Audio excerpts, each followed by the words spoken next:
Kesorotan selanjutnya, Saudara, mantan Sekretaris Kementerian BUMN Muhammad Said Didu mengungkap isi pertemuan dirinya dengan Presiden Prabowo Subianto di Kertanegara pada Jumat lalu.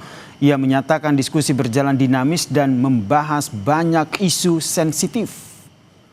Bersama dengan 4 tokoh lainnya, Said Didu menegaskan mereka sepakat agenda dan juga program pengembalian kedaulatan negara menjadi prioritas. Said bilang pertemuan juga membahas soal permasalahan oligarki dan juga kedaulatan negara, termasuk soal reformasi Polri, penegakan hukum, tata kelola BUMN hingga pemberantasan korupsi.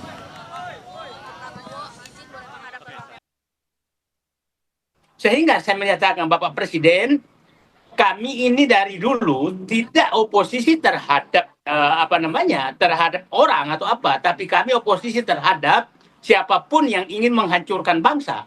Dan kebetulan sepertinya bahwa program Bapak ini searah, bahwa Bapak juga ingin mengembalikan kedaulatan rakyat. Dan kami sudah sepakat, Pak, bukan sepakat, kami sudah memahami bahwa sumber kerusakan semua bangsa ini adalah karena oligarki sudah mengambil alih kedaulatan dan bekerja sama dengan pejabat pedagang kedaulatan. Saya menyatakan, Pak, musuh Bapak akan bertambah, tapi kami bersedia bersama Bapak berjuang untuk mengembalikan kedaulatan.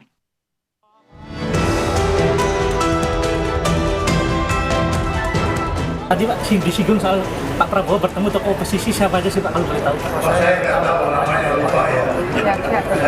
Itu bisa. Tokoh nasional itu sudah menyatakan bahwa tidak ada oposisi. Ini masalah komunikasi. Dan komunikasi itu sudah terjalin.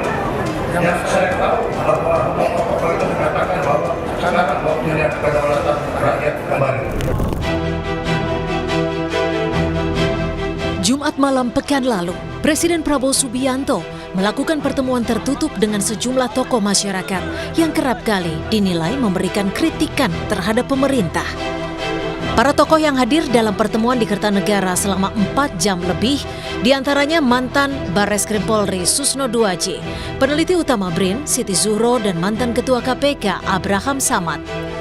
Dalam pertemuan tertutup tersebut, mantan Ketua KPK periode 2011 hingga 2015 Abraham Samad mengungkapkan Presiden Prabowo mempersilahkan setiap pihak yang hadir untuk menyampaikan kritikannya. Samad bilang pada kesempatan itu dirinya memberikan masukan soal memperbaiki indeks korupsi Indonesia yang dinilai masih sangat tinggi. Samad juga menyampaikan, meski sudah berbincang dengan Presiden secara langsung, dirinya akan tetap kritis terhadap pemerintahan. Menurutnya, forum serupa akan kembali dilakukan Presiden di Hambalang dengan mengundang elemen masyarakat yang lebih luas lagi. Presiden Prabowo sangat happy dan dia langsung menyampaikan kepada kita bahwa dia tidak anti kritik. Jadi silahkan kritik di forum itu, makanya kenapa sampai lama? Karena kan masing-masing peserta itu menggunakan waktunya cukup lama, termasuk saya ya. Karena saya menyarankan bahwa kalau kita ingin meningkatkan indeks persepsi korupsi kita, maka ada 5 hal yang harus diperhatikan sesuai dengan amanah dari UNCIC, United Nations Convention Against Corruption. Kritis kepada pemerintah, singkat saja. Tetap, karena gini ya, saya ingin sampaikan bahwa kemarin di akhir pertemuan itu Pak Prabowo menyatakan diskusinya kan belum selesai, maka akan dilanjutkan kemudian diskusi di Hambalang dengan membuka forum yang lebih lebar. Kepala Staf Presiden M. Kodari menyatakan pertemuan tersebut dilakukan Presiden Prabowo untuk melakukan perbaikan, pembenahan, termasuk pemberantasan pelanggaran hingga menerima masukan dan saran dari setiap elemen masyarakat. Menunjukkan atau ingin mengkomunikasikan bahwa beliau sangat serius untuk melakukan perbaikan-perbaikan nasib bangsa dan negara, terutama dari segi pembenahan dan pemberantasan pelanggaran pada aspek sumber daya alam gitu. Dan yang ketiga tentunya ingin mendapatkan masukan dan saran di luar sambil silaturahmi dengan berbagai macam tokoh dan kelompok masyarakat dari berbagai macam kalangan. Sementara Direktur Eksekutif LSI, Zayadi Hanan menilai pertemuan tersebut dilakukan Presiden untuk mendapatkan masukan kebijakan dan ingin menunjukkan kepada publik jika Presiden terbuka dengan semua kalangan, termasuk mereka yang kerap bersuara kritis. Jadi ada nomor satu saya kira yang diinginkan oleh Presiden, saya setuju dengan Bang Kodari tadi bahwa mungkin ada soal masukan kebijakan, itu satu. Yang diperlukan, yang ingin dituju ya. Yang kedua adalah soal berkomunikasi kepada publik melalui tokoh-tokoh ini.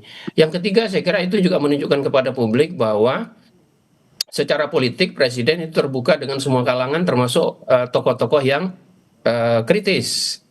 Itu tampaknya yang ingin dicapai melalui dari sisi politik gitu. Dalam demokrasi, suara kritis masyarakat kerap dijadikan sebagai suara pengingat bagi pemerintah. Meski dialog dengan Presiden telah terjadi, namun demokrasi tidak diukur dari siapa yang diundang masuk, melainkan sejauh mana suara kritis tetap lantang setelah pertemuan usai. Tim Liputan, Kompas TV.